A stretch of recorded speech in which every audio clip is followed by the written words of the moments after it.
औज़ुबिल्लाहिमिनश्शैतानिर्रजीम बिस्मिल्लाहिर्रहमानिर्रहीम अस्सलाम वालेकुम। सप्लाई चेन की ओबेसिटी और एक अच्छी बात के साथ एक बार फिर आपके साथ मौजूद है।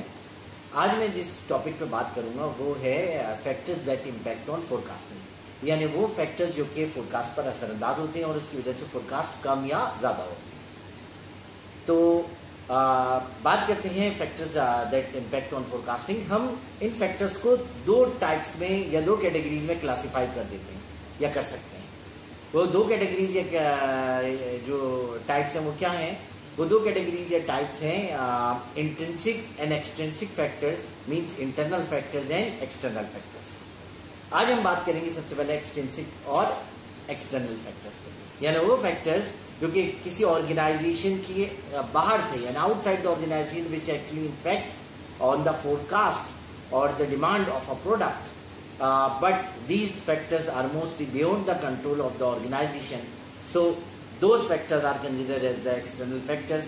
यानी ऑर्गेनाइजेशन की बाउंड्री से बाहर जो फैक्टर्स किसी ऑर्गेनाइजेशन की फोरकास्ट पर असरअंदाज होते हैं और मोस्टली ऑर्गेनाइजेशन उसमें कोई बहुत ज़्यादा जो है कंट्रोल नहीं रखती, those factor are known as extrinsic और एक्सटर्नल फैक्टर्स। एक्सटर्नल फैक्टर्स के बारे में बात करते हैं। सबसे पहले जो एक्सटर्नल फैक्टर जो कि बहुत ही बड़ा मैक्रो फैक्टर है जो कि किसी भी कंपनी की फोरकास्ट पे एक्सटर्नली इम्पैक्ट करता है, वो है उसे हम कहते हैं मार्केट डायनेमिक्स।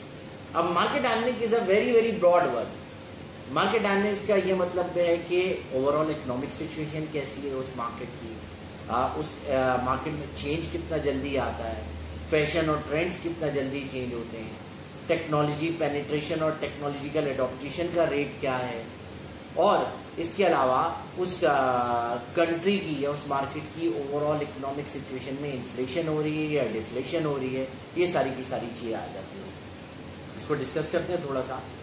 मार्केट डायनेमिक्स में जो सबसे अहम जो उसका पार्ट है वो है इकोनॉमिक आउटलुक। अब इकोनॉमिक आउटलुक क्या है? इकोनॉमिक आउटलुक की एक सिंपल सी सिचुएशन है, ये डेफिनेशन है कि इकोनॉमिक आउटलुक अगर अच्छा होगा, economic outlook means overall economic condition of a country और अ मार्केट। तो अगर इकोनॉमिक आउटलुक अच्छा होगा, if economy is going in the upward direction, if the economy is boosting, that is actually directly proportional to the investment in the new startup in the businesses. When the new startup in the businesses are coming, it means more and more employment, more and more investment. When more and more employment, it means the per capita income is increasing, the people are getting better off. When per capita income is increasing, जिसे हम faeces आमदनी भी कहते हैं, when per capita income is increasing per annum, then the purchasing power would be increasing. तो लोगों की कुव्वत खरीद जो है वो बढ़ेगी। When purchasing power is increasing, that means the people who are living below the poverty line, जो खतर गुर्बत से नीचे लोग जो जिंदगी बसर कर रहे होते हैं, they would be decreasing. And when that is happening, it means the forecast would be increasing. तो ये क्या है? सिंपल सी चीज़, एक ऐसी सिचुएशन है जिसमें क्या है, जिसमें इन्वेस्टमेंट हो रही है, इकॉनमी बूम कर रही है, लोगों को रोजगार मिल रहा है, लोग बेटर ऑफ हो रहे हैं और लोग खर्च कर रहे हैं, और इस सूरत में फोरकास्ट ओवरऑल बढ़ती है। ये बिल्कुल एक सीक्वेंस है। And it could be vice versa. If economy is getting worse off, the businesses are actually getting shutting down. When businesses are actually shutting down, means unemployment is increasing. When unemployment is increasing, the per capita income would be decreasing. The people who are living below the poverty line would be increasing. And what else? It means the purchasing power would be decreasing, and definitely the forecast would be going in the downward direction.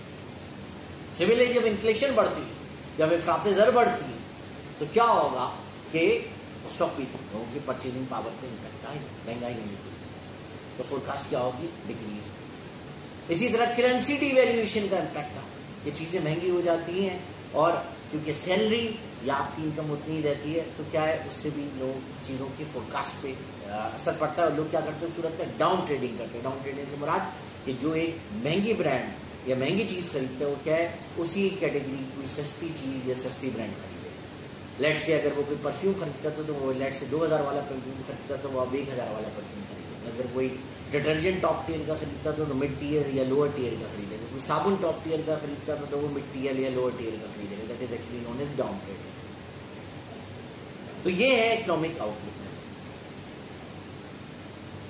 बेशक ये ऐसा topic जिस पर घंटों बात की जा सकती है, but that is actually the top line. इससे असर पड़ता है किसी भी कंपनी की फोरकास्ट। अच्छा, इकोनॉमिक आउटलुक को बेहतर बनाना या ख़राब करने में गवर्नमेंट की पॉलिसीज़ का बड़ा ताल्लुक होता है। तो ये गवर्नमेंट के कंट्रोल में, गवर्नमेंट की अच्छी पॉलिसी से इकॉनमी ग्रो करेगी, बूस्ट करेगी, इन्वेस्टमेंट आएगी, और गवर्नमेंट की ख़राब पॉलिसी से इकॉनमी डाउन। अब आते हैं नेक्स्ट जो फैक्टर जिसकी वजह से फोरकास्ट पर असर पड़ता है, वो है कंपटीशन। कंपटीशन एक एक्सटर्नल फैक्टर है। बाद वक्त कंपटीशन की मूव्स की वजह से, कि लेट से कंपटीशन ने कोई प्राइस इंक्रीज दिया, कंपटीशन ने कोई चीज़ लॉन्च की, उसकी वजह से हो सकता है आपकी फोरकास्ट कम हो।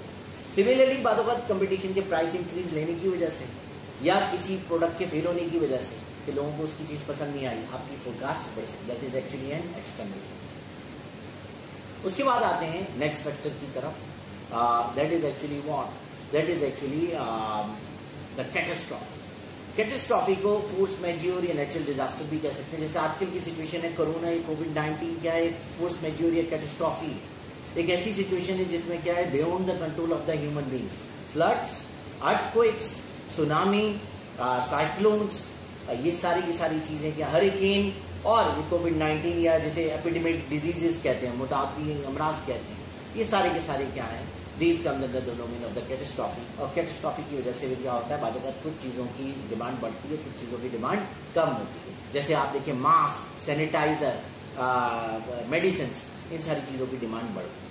और वाइस वर्सा की बहुत सारी ऐसी चीज़ें जो कि नॉर्मल लाइफ में जिनका यूज़ होता था, जैसे कपड़े, खाना पीना, ये वो, इनमें से बहुत सारी चीज़ों की डिमांड जो डेली लाइफ में थी उनकी डिमांड कम होती है। सिमिलरली ये सिचुएशन वॉर में भी होती है कि वॉर क्या है, वॉर में एक एक्सटर्नल फैक्टर और उसकी वजह से कुछ चीज़ों की डिमांड बढ़ जाती है, ठीक है। यही health care, medical facilities, medicine, surgical instrument, इन सारी चीज़ों की डिमांड बढ़ेगी और कई चीज़ों की डिमांड कम हो जाएगी जो नॉर्मल डेली लाइफ में आप यूज़ करते हैं। इसके बाद आते हैं हम नेक्स्ट फैक्टर जो कि क्या है, safety and security. Safety and security या लॉ एंड ऑर्डर। तो सेफ्टी एंड सिक्योरिटी या लॉ एंड ऑर्डर क्या है, एक ऐसी सिचुएशन है जिसमें क्या है कि अगेन गवर्नमेंट की रिस्पॉन्सिबिलिटी है, जिस जगह का लॉ एंड ऑर्डर और सेफ्टी एंड सिक्योरिटी अच्छी होगी उस जगह पे जाहिर ऑटोमेटिकली फोरकास्ट या डिमांड ग्रो करेगी, सुकून चैन होगा, लोगों के रोजगार लगे हुए होंगे, बिजनेस ग्रो कर रहे होंगे, तो क्या होगा कि उस जगह पर फोरकास्ट बढ़ेगी और इम्प्रूव होगी।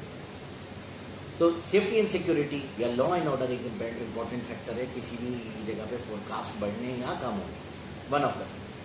इसी तरह हम आते हैं सीजनैलिटी, कि सीजन्स के जल्दी आने या एक्सटेंडेड या प्रोलॉन्ग होने की वजह से, या लेट अराइवल और अर्ली डिपार्चर की वजह से, कि देर से जैसे कराची में अक्सर ऐसा होता है सर्दी देर में आई है, बहुत जल्दी चली हुई। हाँ, अभी पिछली कुछ बार से ऐसा भी हो रहा है कि वो जल्दी आकर बहुत देर तक चलती रही, तो क्या होगा, जो सीजनल प्रोडक्शन की डिमांड में फोरकास्ट में इजाफा होगा। सिमिलरली क्या होगा कि वो कम हो जाएगी अगर जो है फोरकास्ट जो है वो अगर जो है सीजन छोटा हो, तो seasonality is an important factor. इसी तरह और कुछ और फैक्टर है कि टेक्नोलॉजी अगर जो है वो चेंज हो रही है और नई टेक्नोलॉजी आ जाए मार्केट में, तो मार्केट में अगर टेक्नोलॉजिकल बूम आ रहा है, टेक्नोलॉजी चेंज हो रही है और अगर आप नहीं चेंज करेंगे तो क्या होगा, आपकी फोरकास्ट डाउन होगी। ये खासतौर पे इस तरह के प्रोडक्ट जो कि टेक्नोलॉजी रिलेटेड है, मोबाइल है, टेलीविजन है, रेफ्रिजरेटर है और इस तरह की और बहुत सारी चीज़ों से बहुत ज़्यादा रिलेटेड है। तो टेक्नोलॉजिकल एडॉप्टेशन वो फिर इंटरनल फैक्टर में भी हम मजीद उसको डिस्कस करेंगे। आते हैं आज की अच्छी बात की। आज की अच्छी बात के लिए सूरह फुरकान की आयत नंबर 58 यानी आयत नंबर 58 का मैंने इंतखाब किया है। वो क्या है, वो है वतवक्कल अलल हय्यिल लज़ी ला यमूतु वसब्बिह बिहम्दिही वकफ़ा बिही बिज़ुनूबि इबादिही खबीरा।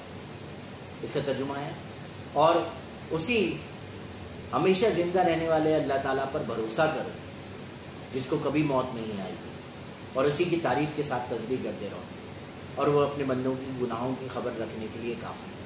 यानी एक बार फिर मैसेज दिया जा रहा है कि तवक्कल करने वाली ज़ात, यकीन भरोसा रखने वाली ज़ात सिर्फ अल्लाह ताला की है, और वो ज़ात जिसको ना कभी मौत आनी है और वो हमेशा से है, हय्युल क़य्यूम हमेशा से है और हमेशा तक रहेगी, अज़ल से है और अबद तक रहेगी। वो ज़ात लाफानी, उसका फ़ानी नहीं हो, और उसी की तारीफ़ और तस्बीह करना हमारा काम। उसकी तारीफ़ और तस्बीह करोगे तो तुम्हें बख्शता रहेगा, और कोई चीज़ उससे छुपी नहीं। हमारे तमाम अमाल, हमारी तमाम खबरें उसके पास मौजूद है, उनका अहाता किया हुआ है, उससे बढ़ के जानने वाला कोई नहीं। मगर मैसेज क्या है, तवक्कल, तारीफ़ और तस्बीह। तो अल्लाह ताला हमें अल्लाह पे ही तवक्कल करने और उसी की तारीफ़ व तस्बीह करने की तौफीक अता फरमाए। इस अच्छी बात के साथ आपसे इजाज़त चाहूँगा। अल्लाह हाफ़िज़।